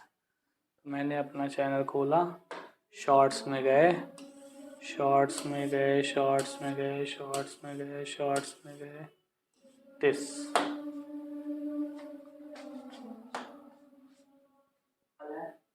सीरीज कॉम्बिनेशन तो आपने बहुत पढ़ा होगा पहले, तो यहाँ पे आप देख सकते हैं, देखिए R1, R2, R3 तीन सर्किट्स हैं जिसमें आपका नेगेटिव और पॉजिटिव टर्मिनल एक साथ जुड़ा हुआ है। ये तीन बल्ब है। नेगेटिव पॉजिटिव टर्मिनल का मतलब देखिए, एक बल्ब का एक टर्मिनल दूसरे बल्ब के एक टर्मिनल से जुड़ा है, दूसरे बल्ब का दूसरा टर्मिनल तीसरे बल्ब के एक टर्मिनल से जुड़ा है, और जो बाद में दोनों फ्री टर्मिनल्स है पहले और थर्ड बल्ब में, उसको मैंने मेन कनेक्शन से जोड़ दिया है। बट ये बल्ब क्या हो रहा है, बहुत ही स्लो ग्लो कर रहा है, बहुत कम ग्लो कर रहा है। इसका रीजन क्या होता है? क्योंकि आपने पढ़ा भी है कि वोल्टेज क्या होता है, यानी पोटेंशियल क्या होता है, डिवाइडेड हो जाता है रेजिस्टेंस के अक्रॉस। तो यहाँ पे जो मैंने मेन वोल्टेज अप्लाई किया है वो क्या हो रहा है, डिवाइडेड हो जा रहा है। दूसरी चीज, इसको घरों में क्यों नहीं यूज करते? क्योंकि अगर एक बल्ब आपने फ्यूज हो गया या आपका एक बल्ब कोई भी दिक्कत हो गई तो पूरी की पूरी सर्किट आपकी ब्रेक हो जाती है। अगर इस कनेक्शन के बारे में और डिटेल में जानना चाहते हैं तो आप वीडियो को लाइक कर सकते हैं और मेरे चैनल पे जा सकते हैं। Thank you. समझ में आया आपको? ये क्या प्लग हो गया? क्या बात है, क्या बात है, क्या बात है। बस भैया कोई बात नहीं है, ठीक है। चलिए, तो सीरीज कॉम्बिनेशन, तो सीरीज कॉम्बिनेशन को सबसे पहले समझते हैं कि पहली बात तो कॉम्बिनेशन का मतलब क्या हो गया, जोड़ना। और जोड़ने के साथ साथ कॉम्बिनेशन दो टाइप के होते हैं। पहला होता है सीरीज, सीरीज को कहते हैं श्रेणी क्रम। अब यहाँ पर देखिए, एक रेजिस्टेंस ऐसे जोड़ा, एक रेजिस्टेंस ऐसे जोड़ा, एक रेजिस्टेंस ऐसे जोड़ा, और उस रेजिस्टेंस के फ्री टर्मिनल्स को मैंने ऐड किससे जोड़ दिया, बैटरी से जोड़ दिया। This is the series combination. जैसे मैंने देखो तीन बल्ब लटकाए हुए थे, अभी आपको मैंने प्रैक्टिकल दिखाया, मतलब कि दिखाया वीडियो में कि तीन बल्ब मैंने ऐसे टांगे हुए हैं। एक बल्ब का जो फ्री टर्मिनल है वो मेन कनेक्शन से है, तीसरे बल्ब का एक कनेक्शन मेन से है, फिर एक जो दूसरा वायर है दूसरे वाले के पहले वायर से, और दूसरे वाले का दूसरा वायर तीसरे वाले के पहले वायर से। इस तरीके से मैंने जोड़ा हुआ है। तो इस टाइप का कॉम्बिनेशन क्या कहलाएगा, सीरीज कॉम्बिनेशन कहलाएगा। This is the series combination. अब यहाँ पर मैंने पोटेंशियल V अप्लाई किया है, ये क्या है, इस पे डिवाइड होकर के V1 आ जाएगा, इधर V2 आ जाएगा, और इधर V3 आ जाएगा। मतलब हर प्रकार, हर रेजिस्टेंस पे पोटेंशियल क्या होगा आपका, डिवाइड हो जाएगा। हर रेजिस्टेंस पर पोटेंशियल क्या होता जाएगा, डिवाइड होता जाएगा। क्लियर है इतनी चीज़? ठीक है, पोटेंशियल आपका डिवाइड होता जाएगा। और जब पोटेंशियल यहाँ पर डिवाइड हो जाएगा तो करंट जो निकलेगी वो क्या होगी, वो सेम होगी। सॉरी, करंट आपकी क्या होगी, सेम होगी। ठीक है, करंट आपकी क्या होगी, सेम होगी। अब करंट यहाँ पर सेम है तो आई करंट यहाँ से भी पास करेगी, यहाँ से भी पास करेगी, यहाँ से भी पास करेगी। अब अगर सीरीज कॉम्बिनेशन और पैरेलल कॉम्बिनेशन पहचानने में आपको बहुत अगर समस्या है तो मैं आपको एकदम रामबाण तरीका बताता हूँ, यानी एकदम बढ़िया तरीका। करंट यहाँ से निकली, यहाँ पे जिस टर्मिनल पे एंटर करती है रेजिस्टेंस के वो टर्मिनल निगेटिव, और जहाँ से निकलती है वो, सॉरी, जहाँ पर एंटर करती है वो पॉजिटिव, और जहाँ से निकलती है वो निगेटिव। जिस पे एंटर की वो पॉजिटिव, जहाँ से निकली वो निगेटिव। जिस पे एंटर की वो पॉजिटिव, जहाँ से निकली वो निगेटिव। तो करंट जैसे भाई करंट ऐसे यहाँ से एंटर की, यहाँ से निकली, यहाँ से एंटर की, यहाँ से निकली, यहाँ से एंटर की, यहाँ से निकली, तो इस तरीके से करंट क्या आ गई, वापस आ गई। ठीक है, तो अगर एक रेजिस्टेंस का निगेटिव टर्मिनल दूसरे रेजिस्टेंस के पॉजिटिव टर्मिनल से जुड़ा हुआ है तो इस टाइप का कॉम्बिनेशन आपका क्या कहलाएगा, सीरीज कॉम्बिनेशन कहलाएगा। सिंपल सी बात है। और इस टाइप के कॉम्बिनेशन में पोटेंशियल आपका क्या हो जाता है, डिवाइड। जितना पोटेंशियल आप इसको प्रोवाइड करोगे वो सभी टर्मिनल, सभी रेजिस्टेंस के टर्मिनल के क्रॉस क्या हो जाएगा, डिवाइड हो जाएगा। अब डिवाइड होने के साथ साथ क्या होता है, जैसे मान लो मैं ओम्स लॉ के अकॉर्डिंग V1 लिखूं तो V1 इक्वल्स टू क्या हो जाएगा, I into R1। V2 equals to क्या हो जाएगा बेटा, I into R2। V3 equals to क्या हो जाएगा बेटा, I इंटू R3। अगर मैं V की बात करूं तो V इक्वल्स टू क्या है, V1 plus V2 plus V3। और अगर V की बात करूं तो इसको मैं लिख सकता हूं total current into total resistance, यानी इक्विवेलेंट रेजिस्टेंस। और इसको बात करूं तो V1 अपॉन इसको बात करूं तो ये क्या हो जाएगा, V1 की जगह क्या हो जाएगा बेटा, I into R1, I into R1 plus I into R2 plus I into R3। That is I common ले लिया, R1 plus R2 plus R3, I से I कट गया, R equivalent is equals to क्या आ गया, R1 plus R2 plus R3। Clear, समझ गए भाई साहब। तो ये आपका सीरीज कॉम्बिनेशन है। इसमें पोटेंशियल डिवाइड हो जाता है, करंट सेम रहता है, इस चीज़ को ध्यान रखिएगा। ठीक है, सीरीज कॉम्बिनेशन ये तो हो ही गया। पैरेलल कॉम्बिनेशन, पैरेलल कॉम्बिनेशन में ध्यान दीजिए। अब पैरेलल कॉम्बिनेशन में क्या होता है, यहाँ पर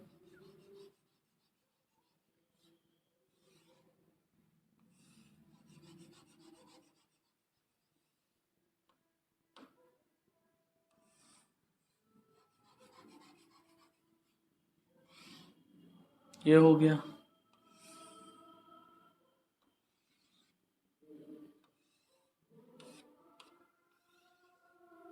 ये आपका पैरेलल कॉम्बिनेशन है। अब यहाँ पर क्या है, ये आपका R1 है, ये आपका R2 है, ये आपका R3 है। यहाँ पे गई करंट, करंट बेटा देखो इस टर्मिनल पे आकर के डिवाइड होगी, क्योंकि करंट के सामने तीन रास्ते। तो करंट कोई आदमी तो है नहीं कि एक ही पे जा पाएगा, ये अपने आप को क्या कर लेगा, थोड़ा थोड़ा सब में डिस्ट्रीब्यूट कर देगा। तो यहाँ से मान लेते हैं क्या गई I1 करंट, यहाँ से क्या गई I2 करंट, यहाँ से क्या गई I3 करंट। पोटेंशियल जो आप अप्लाई करते हो पैरेलल कॉम्बिनेशन में वो नहीं डिवाइड होता, वो सेम रहता है। तो पैरेलल में पोटेंशियल सेम रहता है और सीरीज में करंट सेम रहती है। अब ये करंट देखो, I1 करंट जो आपका इधर गया वो इसको क्या किया, पॉजिटिव टू निगेटिव, यहाँ से I1 वापस आ गया। I2 इसको पॉजिटिव टू निगेटिव, यहाँ से I2 वापस आ गया। और इसको पॉजिटिव टू निगेटिव I3 ने किया और यहाँ से वापस आ गया, और इस पॉइंट पर आकर के मिल करके I1 I2 I3 फिर से क्या मिल गए, I बन गए। तो यहाँ से I निकली और I वापस। करंट का डिस्ट्रीब्यूशन करते वक्त आपको इतना ध्यान रखना है कि जो करंट आपने बाहर निकाली है एक टर्मिनल से, वही करंट आपकी दूसरे टर्मिनल पे वापस भी आनी चाहिए। I निकाला है तो I ही वापस आना चाहिए। अगर कोई और करंट यहाँ पे पहुँच रही तो इसका मतलब आपने डिस्ट्रीब्यूशन को थोड़ा सा कहीं ना कहीं मिस्टेक कर दिया है और इसको गलत कर दिया है, तो उसको आपको सही करना पड़ेगा।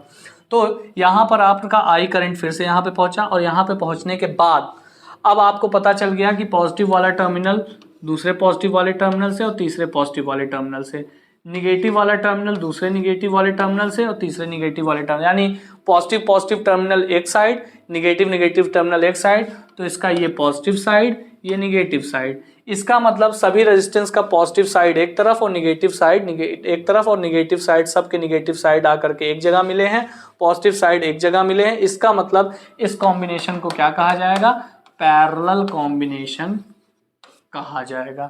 और पैरेलल कॉम्बिनेशन में फिर से अगर मैं ओम्स लॉ अप्लाई करूं तो I1 इक्वल्स टू क्या हो जाएगा, V अपॉन R1, क्योंकि हर रेजिस्टेंस के क्रॉस जो पोटेंशियल है वो सेम है, तो date is V upon R2। और I3 की बात करें तो V अपॉन R3। अगर मैं यहाँ पर करंट की बात करूं तो I इक्वल्स टू क्या था, I1 plus I2 plus I3। और ये हो जाएगा I1 equals to V1 upon R1 plus V2 upon R2 plus V3 upon R3 plus V3 upon R3। Sorry V1 V2 तो है नहीं, 1 सेकेंड।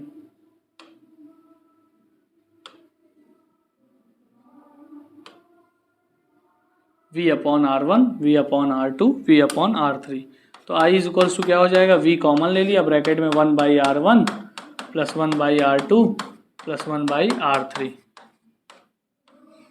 ठीक है, और ये हो गया आपका V/R equivalent, that is V/1/R1 plus 1/R2 plus 1/R3। V से V कट गया, that is 1 upon R equivalent is equals to 1/R1 plus 1/R2 plus 1/R3 plus dot dot. अगर और रेजिस्टेंस है तो और भी आप लगा सकते हैं, नो प्रॉब्लम। तो ये आपका क्या हो गया, पैरेलल कॉम्बिनेशन हो गया। क्लियर है इतनी चीज? ठीक है। अगला आता है मिक्स्ड फ्रैक्शन, मिक्स्ड कॉम्बिनेशन। तो मिक्स्ड कॉम्बिनेशन का मतलब क्या हो गया, जैसे मान लो जैसे आप जिसमें पैरेलल और सीरीज दोनों ही रहे, जैसे मान लो ये रेजिस्टेंस ये रेजिस्टेंस ये रेजिस्टेंस। दो एग्जांपल लूंगा इसमें मैं, दो एग्जांपल लूंगा।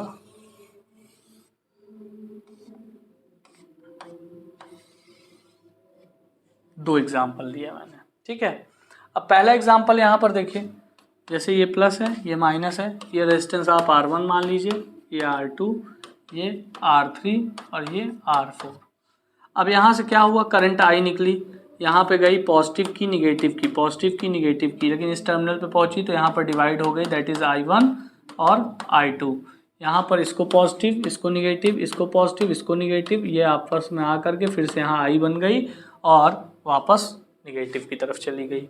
तो इस टाइप का कॉम्बिनेशन क्या कहलाएगा, ये मिक्स्ड है। इसमें देखो ये दोनों आपस में सीरीज में हैं, ये दोनों आपस में पैरेलल हैं, और ये दोनों मिल करके सीरीज कॉम्बिनेशन फॉर्म कर रहे हैं। तो अब यहाँ पे देखिएगा, अगर R2 रेजिस्टेंस आप देखें तो R2 के साथ R3 और R4 दोनों ही सीरीज में हैं। तो दोनों जब दो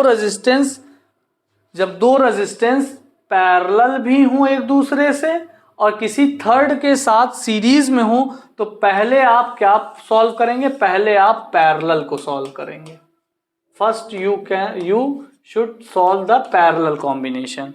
जब इन दोनों को पैरेलली आप सॉल्व कर लेंगे, then it will decrease in 3 resistance like this, R1 R2 and this is the combination of R3 and R4, that is R equivalent of R3 and R4, and ये वाला R1 और R2। और फिर से इसको ऐसे आपने बैटरी से कनेक्ट किया और इसके बाद इसको जोड़ दिया, ये आपको सॉल्व हो जाएगा। क्या ये क्लियर है आपको? ये आपको क्लियर होना चाहिए, ठीक है। इस तरीके से आप सॉल्व करेंगे। दूसरा एग्जाम्पल क्या है, दूसरा एग्जाम्पल है, देखिएगा। अब दूसरा एग्जाम्पल ये है कि यहाँ पर एक रेजिस्टेंस ऐसा है, एक रेजिस्टेंस ऐसा है, ये दोनों मिल करके एक पैरेलल किसी एक रेजिस्टेंस के साथ पैरेलली अटैच्ड है, ठीक है। ये R1 है, ये R2 है और ये R3 है। अब अगर आप करंट देखोगे तो यहाँ पर करंट निकलेगी I, यहाँ पर डिस्ट्रीब्यूट हो जाएगी, दैट इज I1 इधर गई तो इसको पॉजिटिव इसको निगेटिव, इसको पॉजिटिव इसको निगेटिव, और I2 इधर गई तो इसको पॉजिटिव इसको निगेटिव, तो पॉजिटिव पॉजिटिव से और निगेटिव निगेटिव से, यानी ये जो R3 है वो R1 R2 दोनों के साथ किस में है, पैरेलल कॉम्बिनेशन में। तो जब एक सिंगल रेजिस्टेंस किसी दो रेजिस्टेंस के साथ किस में हो, पैरेलल में हो, और वो दोनों रेजिस्टेंस ऑलरेडी सीरीज में हो, तो पहले आपको सॉल्व करना होगा सीरीज कॉम्बिनेशन को, पहले आप इसको सॉल्व करेंगे। तो इसको जब सॉल्व करेंगे तो यहाँ पर R equivalent is equal to मिल जाएगा R1 प्लस R2, और फिर फाइनली आपका जो सेकेंड स्टेप होगा वो होगा 1 upon R equivalent plus 1 upon R3। तो यहाँ से आपको क्या मिल जाएगा, 1/R that is the answer. अब ऐसे सॉल्व करेंगे तब आपको ये क्वेश्चन सॉल्व होगा। तो पहले आपको इन दोनों को सॉल्व करना होगा सीरीज में, जो इनका इक्विवेलेंट आएगा वो इसके साथ कैसा होगा, पैरेलल में होगा। तो इस टाइप के क्वेश्चन को क्या कहा जाता है, मिक्स्ड कॉम्बिनेशन कहा जाता है। जब इन दो चीजों को आप फॉलो करेंगे तब आप क्वेश्चन कर पाएंगे। क्वेश्चन लगाने में आपको प्रॉब्लम यही होता है कि पहले कौन सा सॉल्व, आप सीरीज कॉम्बिनेशन और पैरेलल कॉम्बिनेशन तो पहचान लेते हो, बट पहले कौन सा सॉल्व किया जाए इस बात पे आपको तकलीफ रहती है। तो आज का सेशन हम यहीं तक रखते हैं, क्योंकि यहाँ पर एक पार्ट हमारा खत्म होता है और दूसरा पार्ट है हमारा heating effect of electric current पे, और उसको हम लोग यहाँ से फिर से कल से, मतलब कल की वीडियो में यहाँ से पढ़ते हैं, क्योंकि ऑलरेडी सेशन बहुत लंबा हो चुका है और वन शॉट वीडियो मुझे 1 घंटे से ऊपर जाना मुझे अच्छा नहीं लगता किसी भी लेक्चर को लेकर के, क्योंकि आप बहुत देर होता है तो आप भी ऊब जाते हो।